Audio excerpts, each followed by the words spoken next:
Okay, I think we'll go ahead and get started while people are still signing in. So, hello and welcome to Office Hours, the session where you can get your questions answered. I'm Chris Austin, the publisher of Maven's Notebook, and I'll be your host today. Our guest is Anecita Agustinez, DWR's Tribal Policy Advisor, who is here today to answer your questions about tribal engagement. And there's a lot of you attending, so I'll keep it brief. I publish the website Maven's Notebook, California Water News Central. So if by chance you are unfamiliar with it, visit mavensnotebook.com and check it out.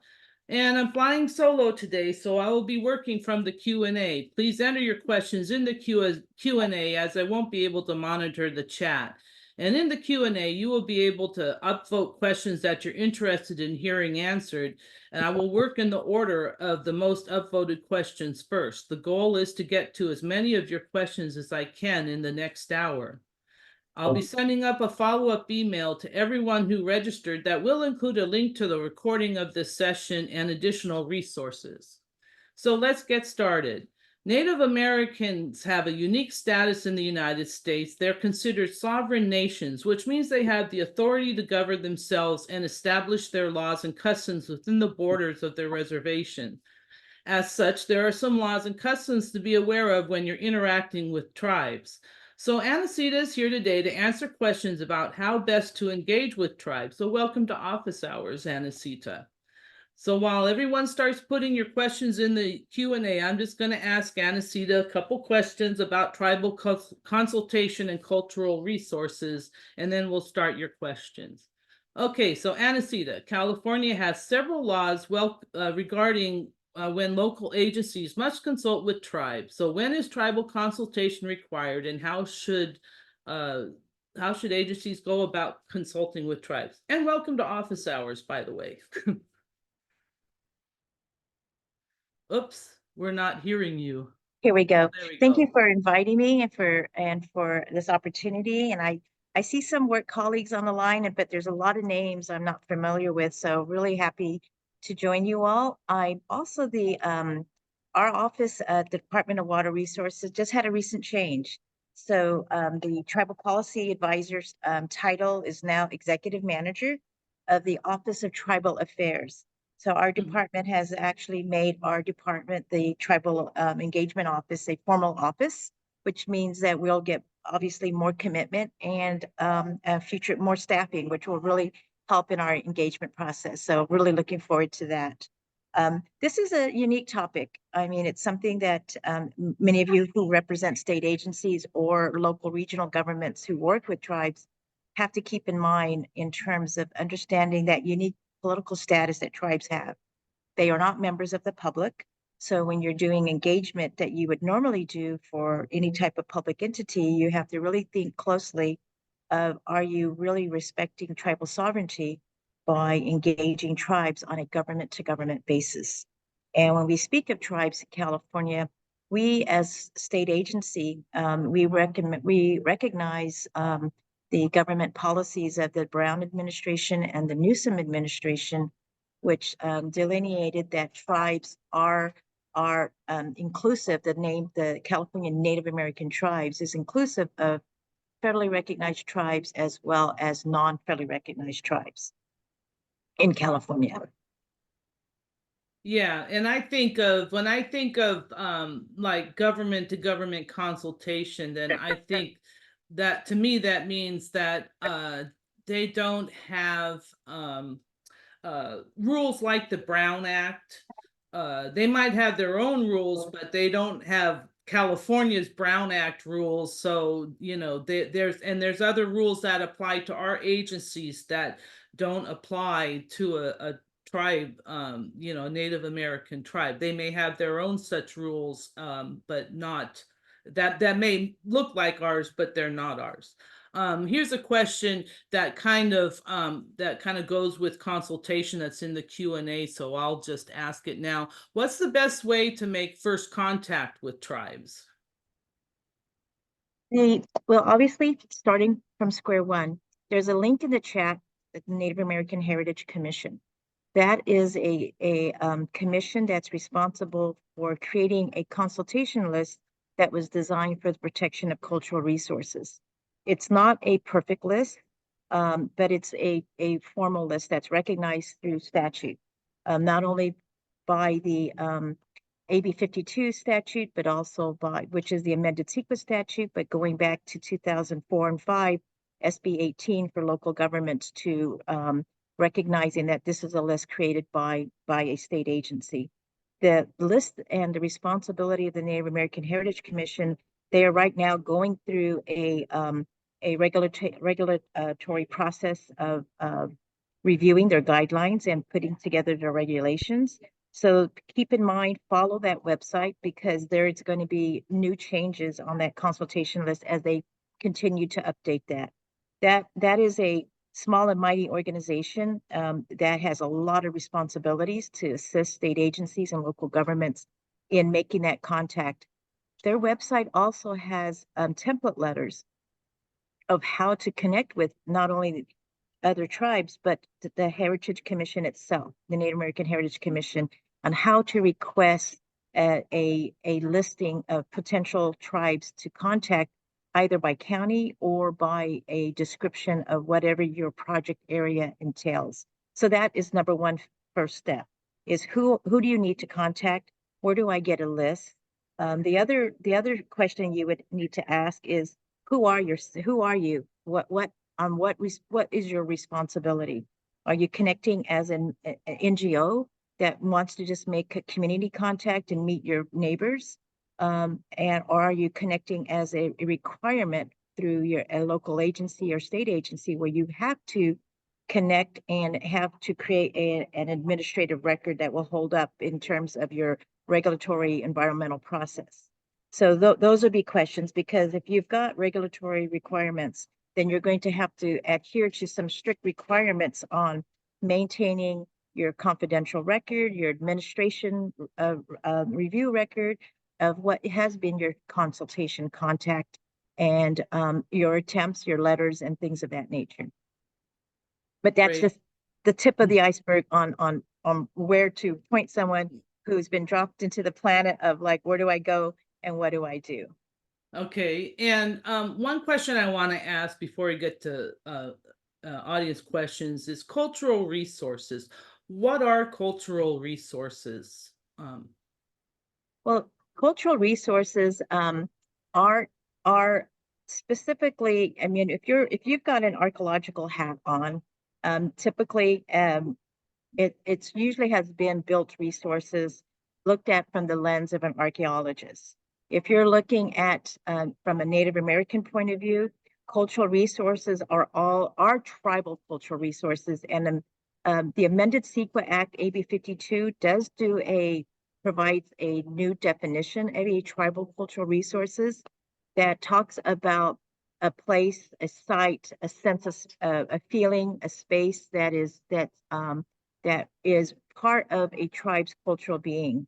These could not only be artifacts that are from the past, but contemporary usage, and it could be a tribe's access to a plant, basketry, ceremonial material. It could be basically sustenance on a traditional and dietary basis, as well as things needed to maintain ceremonial practice. So cultural resources is probably the most important thing to a tribe in terms of who they are as people. I happen to be Native American. I'm a member of the Navajo tribe. I'm a citizen of the Dene. My cultural clans is Bitterwater, Twitchitney, and on my father's side, I'm Ilocano. And so when you talk about, your sense of place and spiritual being as a tribe, protection of your cultural resource is foremost. Not only protection of your ancestors, but protection of your way of life and how you're going to sustain that. And then it goes beyond just the self, it goes into the environment. And maybe there'll be other questions about, the traditional practices, and we could talk about culture burns and things of that nature, but you wanted to go to another question. Yeah, I think we do have a number of questions in the Q&A, so I'm going to start on those in just a minute. But you said something to me that I thought was really great in our opening when we were chatting before we started the webinar about best available science. And so why don't you tell us about this? Because this is really, I think, a really great advancement. Um, Well, as you know, if you work in any capacity in the environmental resource world, we're always talking about what is best available science. And what we have done at the Department of Water Resources is that we have, and has been stated publicly by our director as well as our Secretary of Natural Resources. The Secretary is Wade Crowfoot. The Director of Department of Water Resources is Carla Nemeth. And they have both stated publicly that best available science is indigenous science. It's indigenous knowledge. And also that falls under the umbrella of, or traditional ecological knowledge falls under the umbrella of indigenous science and indigenous knowledge. There's various terminologies being used. And so we say best available science, which allows for our department to acknowledge that there's these other practices of understanding our environment as scientists, that subject matter experts include tribal citizens, tribal scientists, tribal wisdom keepers, tribal knowledge keepers that have passed down the traditional ecological knowledge and practices. And so we don't profess to be subject matter experts at all, but we acknowledge that best available science exists, and that in our planning documents, we will then defer to the tribal governments we work with to help us define what is best available science for that particular project, specific to that tribe, because every tribe has their own understanding and spiritual beliefs, um, you know, in relationship to the place and to where they are. And so, you talk about indigenous science, it definitely is place-based, it's knowledge-based, and it is through our practice of oral tradition, where we've not written down many things, but through generations and time, the knowledge has been passed down. And it's important to point out, I think also that tribes they're not a monolith. Although we are talking about tribes in sort of an aggregated sense, they are all different and unique and have different cultures, customs, and things. So, and not every tribe has a casino. So, you have to think very differently, approach each tribe as its own thing, because that's kind of the way it is. Okay, let's get to the questions in the chat. Please continue to post your questions there and upvote the ones that you would like to have answered. Okay, how would you go about discussing compensation for tribes to participate in projects? This is talked about for community outreach a lot, but what does this process look like for tribes? Yes, that's a very good question. And when we talk about best available science and utilizing tribal partners and collaboration, as subject matter experts, we have to remind ourselves, who are the subject matter experts that are being compensated that are non-tribal? And when you look at that and you look at what is your budget for an archaeologist, for a biologist, for any other technician, is say, why are tribes not being afforded that ability to be compensated? So not only on the scientific document review, but also on if a project gets started or is being considered, their participation in the development of the design, the site surveys, the review of the documents, and things of that nature. So I can only speak to what our department has been doing at the Department of Water Resources. And so we have projects and programs. So specific to projects is that, hold on a moment, my computer says it wants to restart. I'm going to postpone it, make sure I hit the right button so I don't lose anybody. Okay, that always happens, right? I Let's think restart. I, No. I think I postponed it for 4 hours. But where was I? Oh, on projects. So what we have done at Department of Water Resources, we have advised our project teams, our teams that are working on specific projects, to look early at your budget and include in your budget the ability for tribal compensation as subject matter experts for tribal services. And if you don't have, if you move along on a project and you get to the point like, oh, now we have to consider environmental compliance. This will be a secret document. We will now do AB 52. Oh, we need to work with tribes. Well, by that time, budget's rarely been done. You've probably been maybe a year or 2 year into it. And AB 52 is just getting started at an NOP, and tribes are saying, well, the purpose of AB 52 was having early review and an early opportunity. So what we do at our department is we do a lot of work with our project teams, and we call it pre-AB 52 coordination and consultation. Because consultation can start at any time. Don't just allow an AB 52 regulatory process to say, this is now when we're going to start our outreach.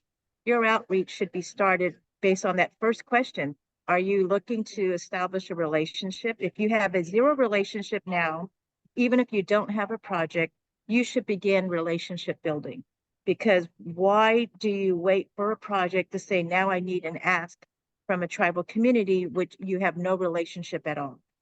And we all know that if you have those existing relationships, these opportunities to meet with people and other tribal governments is a much more easier. You're developing trust. And trust will not be developed if you hit a tribe with a major document or a major project that's not budgeted for their recommendation, and they're going to say, you've spent how long looking at this and you're only connecting with us now, and now we're part of this project. So going back to how you correct your compensation, work with your project team early. And when you're developing the scope of work and you're contracting and you're putting line item budgets for consultants, are any of those consultants tribal? Or is there any affiliations with any of those consultants with their tribal practice? And then also don't assume that all consultants, even if they've had a tribal experience or background working with the tribe, you as an agency are responsible as lead agency. Don't assume that that consultant group, and not to be disrespectful to any consultants on the line, but as lead agency, it's your responsibility to be responsible for the project and the consultation process. So connect with your consultants, vet out their experience, their competency, who they've worked with, how they work with, because tribes remember groups or organizations that have not been authentic. And they may say, oh, well, X company was really bad to us 3 years ago. Well, no, we don't like that they left us with a bitter taste. That consultant group may have the same name, but there's probably obviously new people with maybe more experience that are going to be better partners in it. So you really want to be honest within what you're doing and when you assemble your group. And then if you know that, then you have to be able to relay that and transfer that information to your tribal partners so that they know these are new people, and they're going to say, yeah, we worked with this person when they were at another company, now they're here. Because we all know there's a lot of shifting, not only on the consultant side, on the government side, as well as with tribal employees that sometimes go to government or sometimes even go to consultants. So it's a small universe, but at the same time, it can really be vast enough that people get lost in it. But if you keep all of that in mind and you're really authentic about it, and you also look at your team to say, what is our competency level? Who's worked with the tribes that we need to work with, and really then, work with the tribes early. And then, Yes. if there are known issues, such as what I mentioned, then address it and say, we understand you weren't satisfied. What do we need to know? What can we do outside of the project? Don't make that part of that consultation, but make that outside of the project so you can reestablish trust and that open communication to get to the next level of discussion. Okay, I think that's great advice. Okay, next question. If there are multiple tribes who have been identified as having ancestral lands in an area, who would have final say on the decisions made? Well, Multiple tribes. yeah, that happens a lot. And it's always hard to say. What we try to do at our department is that if we know a particular area from our outreach has multiple tribes, We will meet obviously with all the tribes that we're required to, and sometimes even, and going back to that Heritage Commission list, you'll get a list. It may not be fully accurate. So you have to do your own due diligence to make sure, did we reach everybody within this community? And so we do that. And that means maybe a bigger list, maybe more potential interest. But what we have found at the Department of Water Resources is that if we're authentic and saying, here are all the tribes on our required list, and we've gone beyond that list, and now we're more inclusive. And this is the project. This is the timeline. Many tribes sometimes have so many other projects. They're comfortable that a certain lead might just naturally be deferred to. Or they'll say, well, we'll support this project, but we don't have the capacity. Who are you working with? And tribes do speak to one another, and they may have an outside conversation and say, well, we know you're working with particular tribe, so we're comfortable to receive updates and get that. That's pretty ideal, but you only get to that if you're communicating with everyone, providing good information and sharing the information and showing that you're being authentic. If you're not, all the tribes are going to distrust you and they say, well, we don't know what you're saying to us. And then you're kind of spinning your wheels trying to say, oh, we got to talk to everyone.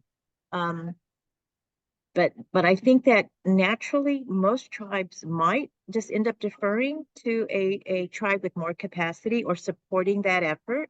But if that does not happen, you need to work with all the tribes.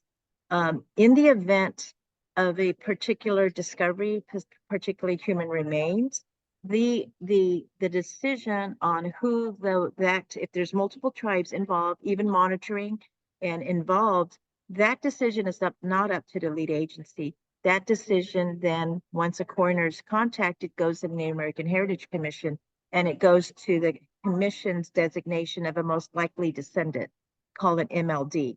Then that's a decision made outside of your agency, which you deferred to. And then that is that process. And oftentimes, don't be surprised, you may be consulting with certain tribes, and that MLD may be a tribe who is not being an active consultant or an active participant. So the different things happen on projects for different reasons.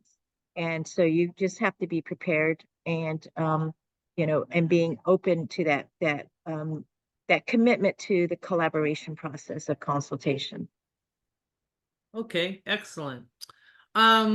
Do tribes have any water rights under state laws? Seems like California, I don't know about other states, gave them all to settlers. How can this be remedied? Perhaps a water back movement. There's a lot of talk about this, I think, up in Northern California right now. Yes, it's a big deal. Tribal water rights is a very, very complicated project or a process, and could not even be answered in a simple question. So I have to I know. apologize for that. But when you come to Federal Reserve water rights, Federal Reserve water rights exist, and they exist for federally reserved, federally recognized tribes who have that inherent right. There's also another concept about Aboriginal rights, where many tribes who are considered non-federally recognized, who have not ceded land, who have been terminated through various processes, then are saying, well, we have an Aboriginal right. Those become very complicated questions. There are some documents you can get through the California Indian Legal Services that have some white papers on the water rights discussion. But from the point of view of the Department of Water Resources, and say particularly the Sustainable Groundwater Management Act, the Sustainable Groundwater Management Act, which was enacted in 2014, does say specifically that Federal Reserve water rights will be respected in full, meaning that any tribe that has a Federal Reserve water right their water rights will not be affected by that state law.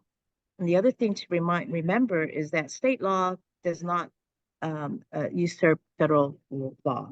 So those water rights for tribes that are Federal Reserve rights will always stay in place. The other complication for California tribes is that California is a non-treaty state. There was 18 treaties that were renegotiated with the tribes in 1851, 1852. They were sent up to the Senate in DC, and they literally were put under order of secrecy. And they were not discovered or released until 50 years later. So during that 50-year process, a lot of tribes were under the thought process that they had negotiated, because they did. They negotiated and signed treaties that were not ratified by the Senate and by the U.S. government. And so that complicates matters. And so when they talk about, protect treaty rights, protect land back, those things get very complicated. We did a water rights 101 a few years back, DWR and State Water Resources Control Board. There's been a request for, to revisit that process, which we hope to do sometime in the near future. But, it is a complicated issue. There's new state policies on the land back, so to speak, the 30 by 30 conservation that's under natural resources. The budget under Newsom from 2 years ago gave $100 million to start that program, to allow for tribes to access the funding to purchase land. And it's for all tribes, whether you're federally reserved or federally recognized or non-federally recognized tribes, have access to that funding. And we're already seeing, this is the first year that they've actually have the grant process in motion. And there's been a few grants already in motion. And that is the 30 by 30 through Natural Resources Agency. It's administered under Geneva Thompson's organization there. Okay, great. Okay, next question. It's been difficult to involve tribes in SGMA given tribal capacity and limited staff. How can we work with tribes to get more involved? How is DWR working to involve tribes? In the San Joaquin Valley, 0 tribes have a seat on a GSA. And I think there's an element of this that goes back to the compensation question that you asked. I would imagine that if you wanted tribes to be more involved, one way is to, provide some funding. I'm just going to insert that. Yeah, SGMA also is another. I think we might have had a SGMA discussion a few years back. I think we did, yes. That people, I don't know if that was recorded or not, but that was on our early involvement and attempts under SGMA at the Department of Water Resources. So when, as I mentioned, under SGMA, Federal Reserve rights of reserve water rights were respected in full. Any SGMA laws or changes or responsibilities of the groundwater sustainable agencies would not affect any Federal Reserve rights. What's unique about SGMA is that there's a term that says that the participation of tribes is voluntary. And voluntary meaning that you cannot have a state law mandating or requiring Federal Reserve, federally recognized tribes to participate. And that's why it says voluntary. It does not mean that we do not want tribes involved. And then the whole approach under the Brown administration, when developing the SGMA statute, was that it's an idea for getting groundwater basins under local control and having the GSA's develop locally. And so it really is a situation that our department did our best to outreach to tribes, let them know that GSAs were being formed. This is what's happening, and that this is something that may affect you or not, depending whether you're in a high, critically overdrafted basin or a high or medium or low basin, and when there are various timelines that would be established of when you needed to have a GSA formed, not only formed, but then how those GSAs then would develop a groundwater sustainable plan. The formation process, DWR was very involved with the local regional approach to say, here's your outreach, here are the tribes as when we developed the guidelines as well as the regulation. We outreached and created a SGMA Sustainable Groundwater Management Tribal Advisory Group. And this advisory group really helped DWR in not only the guidelines, but as well as the regulations. And the Sigma advisory group also developed we had several BMPs at DWR. One of them was including a tribal engagement guidance document. And that document, even though it was developed for early GSA, and we might maybe provide that link later on, Chris, for Yeah, this I'll one, send it out in the follow-up email. because it has some template documents, like I mentioned, that you can find at the Native American Heritage Commission website, but some template documents and some basic guidance as well on how to engage with your local tribal governments. And that was included, and it had two attachments that the tribal advisory group provided. One was a definition of what are tribal lands, as well as what is tribal law. And tribal land, meaning, are you talking about sovereign trust land, as well as fee land, allotment land, public domain allotment land? Yeah. So it gives a definition all of, and there were short primers on one pagers that was developed just so that people can have that information, additional links to get more detail if needed. Yeah, definitions are everything sometimes. Okay, what is your advice regarding multiple tribes requesting a tribal consultation, particularly when it comes down to tribal monitoring? Is it okay to have two tribal monitoring two different tribes concurrently? Does that make Yes, sense? yes. Okay. And I think that we have this mindset, oh, we only have budget for one tribe. Well, if you were working with 3 counties, would you tell the 3 counties, sorry, we only can work with one of you, so we're going to make a choice, and LA, you're out of it. We're going to work with Kern County. And so we have this mindset that tribes are one. And we, even when developing committees, oh, we've got one seat, it's going to be a tribal seat. And God, be thankful that we've even made one seat for you. And tribes are separate sovereign entities, and they will always tell you, we cannot speak for other tribes. California has 110 federally recognized tribes, and we have over 70 non-federally recognized tribes. So any agency in California with any kind of responsibilities or work with tribes, you're having to reach out to 180 tribes. Don't make that look like a big monumental task, although it is. But I'm really proud that we have that number, because that means that we have that kind of cultural responsibility on so many tribes that are unique and that can bring so much interest and involvement and wisdom and knowledge to a project. And so when you think and ask yourself, why would I only want one tribe? And counties themselves are actually subservient to tribes. And my metaphor should have been more, my example should have been, well, sorry, Arizona, Nevada, and Oregon, we only can work with one state on this project. And we're going to probably go with the bigger state because we think, you have more capacity. Sorry, Arizona, we're going to go with Nevada. That kind of thing. But that's literally what we're saying to ourselves. So if you check yourself and say, and ask yourself that question, if this was a county, would I be doing that?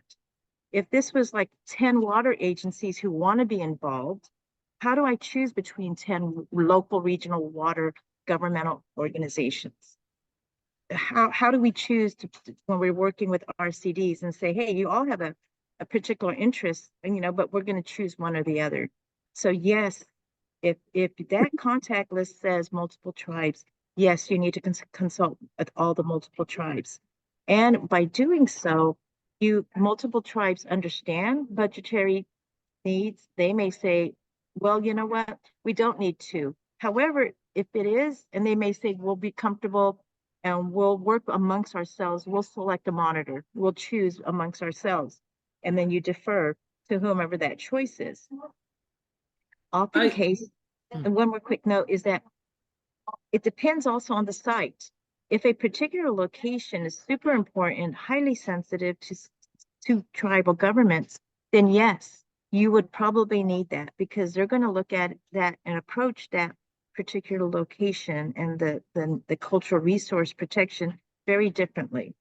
And so keep in mind that. And if you really, and understanding that true respect for tribal sovereignty is recognizing that tribal governments are sovereign and you cannot have one tribe speak for another without their permission, or they choose to do so and get that delegated responsibility from amongst each other.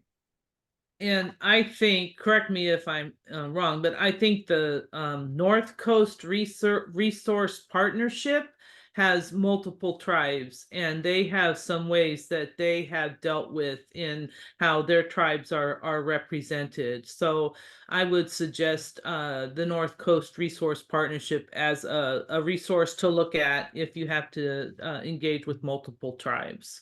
That is a great resource, and that came about. If any of you work in the funding grant world under Integrated Regional Water Management, they were the North Coast, Integrated Regional Water Management Group, and they chose to rename themselves a a partnership, because they recognized that they had a significant number of tribes, and they really wanted to create a partnership. And they have, I think, 26 plus tribes. So they created a technical committee. They put together money to develop a tribal coordinator that would assist all the tribes in coordination, calendar coordination, information gathering, input going backwards and forwards with the larger group. Then they incorporated tribal presence, not only one seat, several, on various peer review groups, technical committees, advisory committees, and then also in the governance structure itself. There's always been a tribal vote.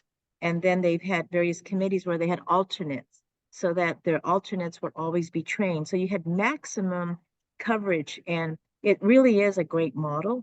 Sometimes, great models you can aspire to, but it may not work for your local government, but Right. it is a great model to kind of aspire to, and to see how they approached it and how and why.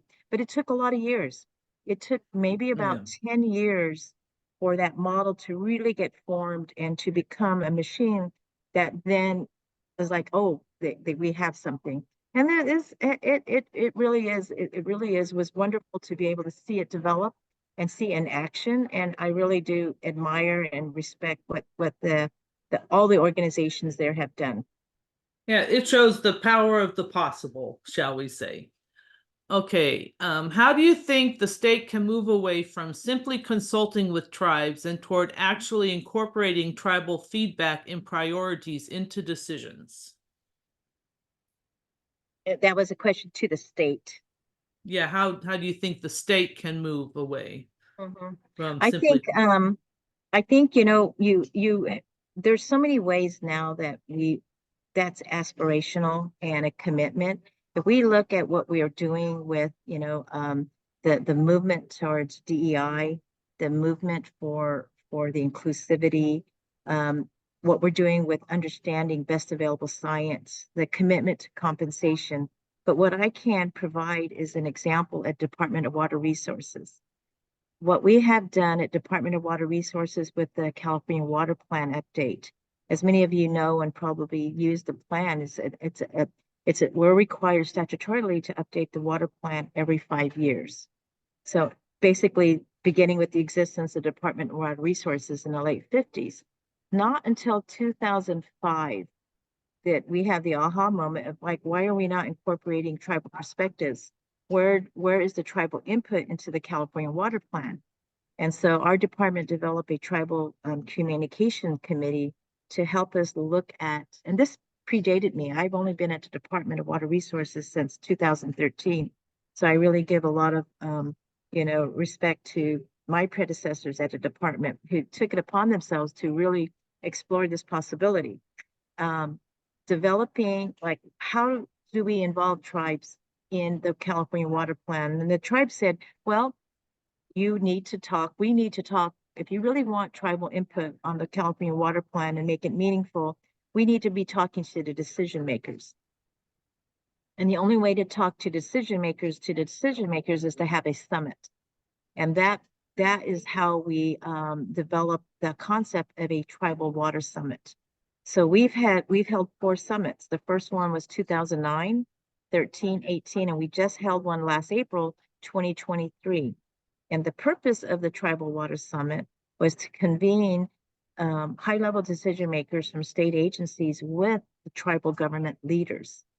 And the first summit and every summit since then has been 3 days with over 300 attendees, all tribal leaders advising on various topics in alignment with the water plan. We take a lead from the water plan, whatever the themes are of the water plan, and we've learned and we provided those as recommendations.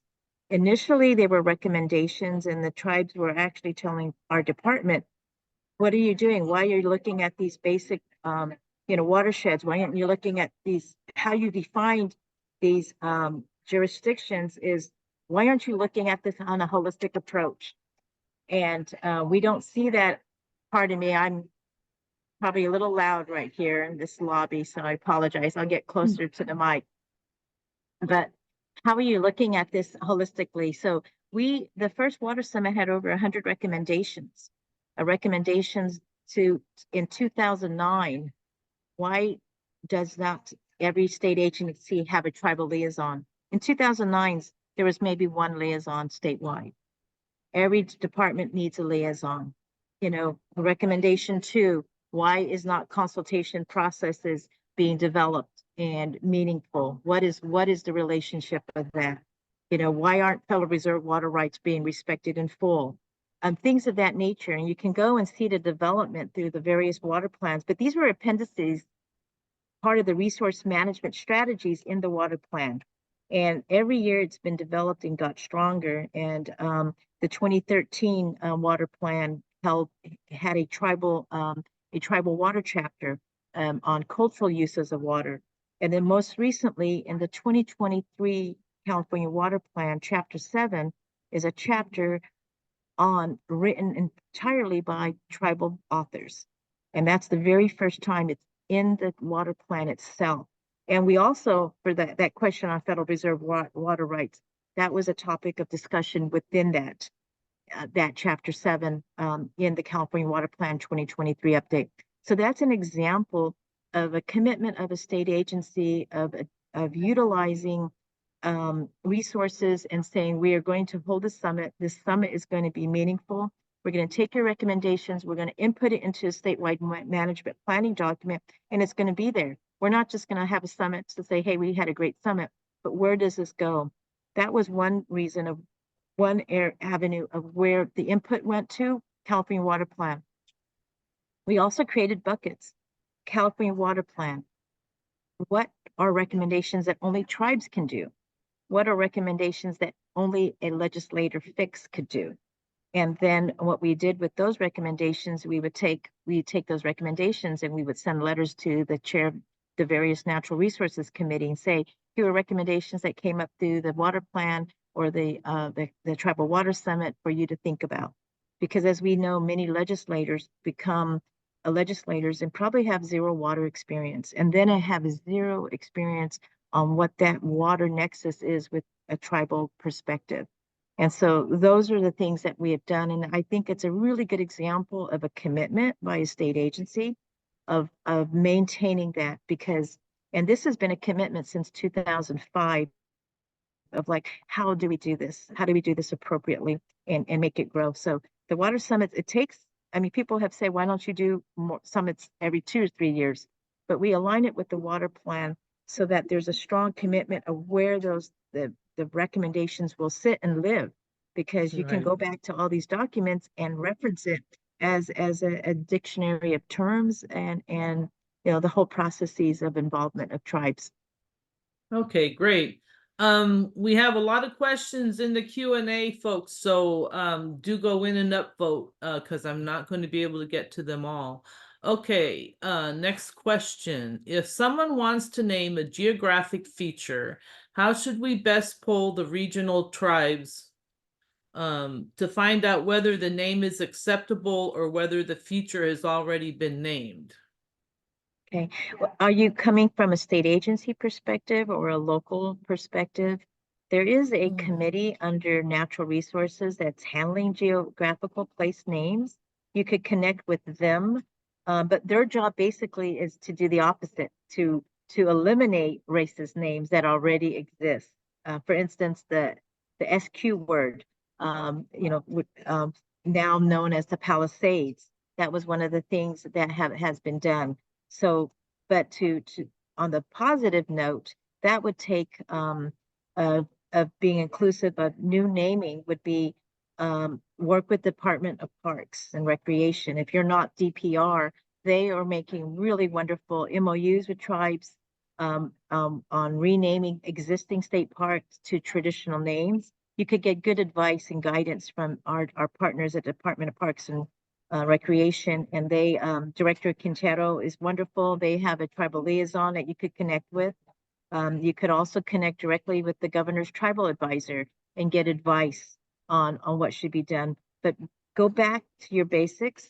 Who are you? What's your jurisdiction? Are you a county? Are you local? Who are the tribes in your area? Are you connected already with the tribes? And if you're not, make that relationship first and do that outreach on the meet and greet and before you make the ask. And then after you've established that relationship, then develop the ask of like, well, there's this opportunity. We'd love to be able to include this, even if it's trail signs. And I've seen that being done, but you have to have a relationship, or you just hand out an ask to say, well, we'd love to do this, but then you do it and then you're saying no one answered the call, so we're not doing it. But really, if it's meaningful engagement, you're outreaching, many tribes would be honored to be asked, and they would love to see the names of settlers being taken off pole signs and going back to its original place names. Okay, great. Okay, next question. How can we support tribal capacity building such as training, higher education, etc.? Often our local tribes want to be more involved, however, often lack the staff representatives to do so. We want to support them. And then someone else has added that they struggle with this too, trying to find ways to host trainings like building beaver dam analogs in meadows while also learning traditional ecological knowledge from tribal representatives. Okay, so tribal capacity building.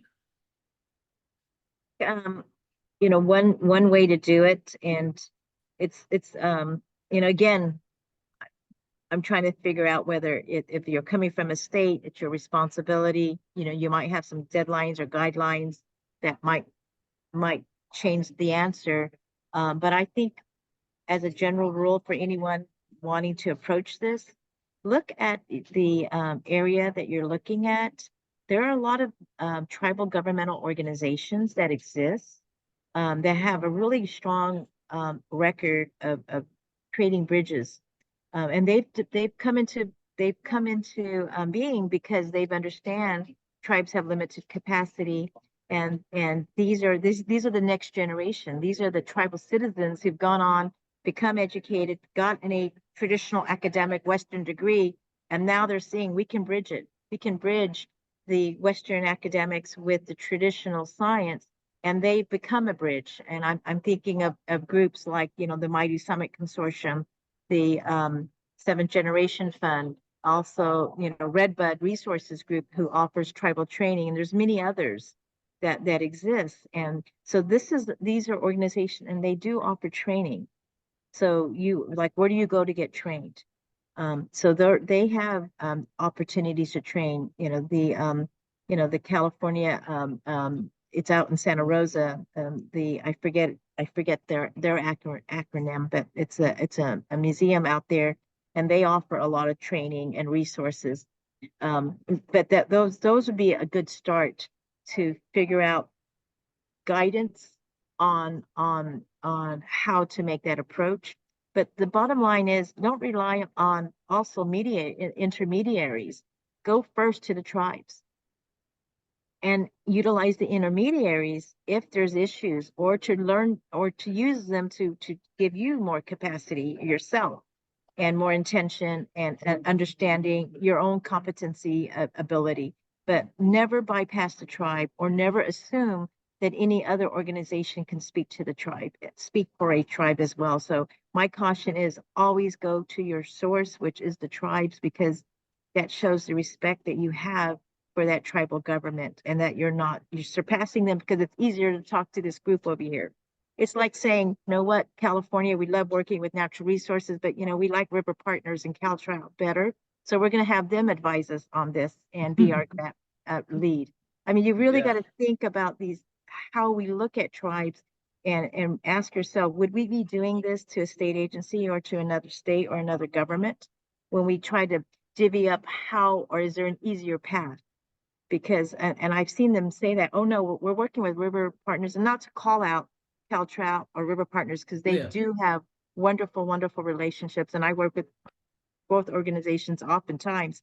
And that's why they came to mind, because they're great examples of organizations that have been that bridge. They have been a internal capacity builder for tribes and have been a great partner for state agencies. But that's their role as an NGO. That's why they exist, to create those partnerships. But if you're doing your diligence on meaningful consultation, you can never bypass the tribes. And sometimes they may direct you to these other partners. And if that is the case, then yes, then you've got that permission to do so. And that's why those respected organizations sometimes are elevated because the tribes have given them permission or allowed for them to be a partner representing some tribal points of view. And I'm not sure if it's relevant, but CivicWell often has training for folks so that they can have more capacity in local planning processes. They might have something tailored to tribes. If I had someone from CivicWell on the line, they could tell me that. Okay, this next question could be, I don't know, this may not be possible. Could you demo how to use the California Native Heritage Site to identify tribes in your area? Do you have ability to, is that like share screen possible, or? I have to apologize, but if you go to their website, or if you could put in my address in there for folks, which is Tribal Policy Advisor at water.ca.gov. Be happy to do that for you. But there should be a link, or you can call Native American Heritage Commission and ask them for those templates. I know they might be, maybe their website might be under review, but it should have been. They've had a simple tab that says template letters, and I might have been remiss that they may have, their website may be under review, but there is a contact, and their contacts there would be able to provide those template letters. But if you also go to DWR's Sustainable Groundwater Management, BMP's Best Management Practice Tribal Guidance Document, we have those template letters attached to that guidance document. Okay, and I'll be sure to include that in the follow-up email. Let me write that down here. Okay. Okay, next question. I think this is going to be the last one we have time for, folks. I have received feedback that the jargon in notices could be confusing to some of our tribal members. In your experience, do you think that a more informal language or even a phone call is preferred by tribal representatives? Depends on the tribe. Some tribes have very low internet bandwidth. And so sometimes emails, especially when you have loads of attachments, might be difficult. We always utilize every source of communication as an outline. Emails, but beginning correspondence is a hard formal letter that then you can email for follow-up. And if you don't have a response on the email follow-up, phone calls and phone calls, not necessarily to the tribal chair, but a phone call to who is their environmental department director, who is their cultural resource director, or who is their tribal historic preservation officer, the TIPO, or who is the tribal administrator. So those would be, as you develop your contact list, these are then individuals, you'll populate your contact list and you'll get those names, and then an email, and then resend that to that individual. Say, this was sent out. We're just following up to see the tribal interest. Tribal administrators really do a great job of saying, yes, we got that. You'll hear back. but a phone call is always, always highly recommended because tribes like to know that, you know, you're elevating it because they literally are buried with tons and tons of requests, not only by state agencies, counties, local other organizations requesting information and consultation. Okay, I think we have one more question here. Are there examples in California of tribes holding conservation easements? And how would landowners engage with tribes in the conservation easement context? There are examples, depends on how the conservation easement, you know, was developed or the purpose. Sometimes conservation easements were developed to protect culturally sensitive areas. So some of that information may maintain a certain level of confidentiality. I would you know, direct that question to Natural Resources Agency, Geneva Thompson, because they are working closely with tribes on conservation easements through the 30 by 30 program. A lot of tribes have developed conservation easements, that you've got the marine life, the marine protection area, the coastal areas that have been working in the Southern California with the coastal band Chumash tribes. And then up in the Humboldt area, there's been some marine protection areas that have been developed as easements. So there's different ways of finding that. I would first look to natural resources. If you don't have a contact for natural resources, Chris with the follow-up documents and attachments can put my number down, my email, and see about, you know, providing you some direct resource if you want to connect with me directly. Okay, well, great. We still have a lot of questions, so it's been a great lively session, but we'll have to wrap up because we're only going to keep you here for an hour. So for my final question, it's one of my favorites. What's the one thing you wish everyone would know about engaging with tribes? I think tribal governments are sovereign governments. They're equal, if not above, the state of California. And treating tribal leaders and respecting tribal leaders, using the honorifics, chairperson or chairwoman or chairman, if they prefer. And it's okay to forget their name if you cannot pronounce it, but calling them by their title. And if you or council member. And council member will suffice for all of them if you forget who is chair, but recognizing that they are an elected. If you're sitting in a room full of mayors and county supervisors or city council people, you're not just going to walk up and say, "Hi, Larry." You know, Right, you're going to say mayor, you're going to say governor, and you're going to be respectful. And you have to really understand that that is the level of respect you must give to tribal leaders. Okay, well, great. I think it's been an informative session. I appreciate you participating. Our next office hours is going to be on April 8th. I'll have the folks from Sustainable Conservation in to talk groundwater recharge. I'll send you the sign-up link and the follow-up email, which you'll receive in just a day or two. Thank you again, Anecita. It's been great. Thank you for your participation. And everybody, have a great rest of your day. Bye-bye. Thank you very much. Bye, everyone.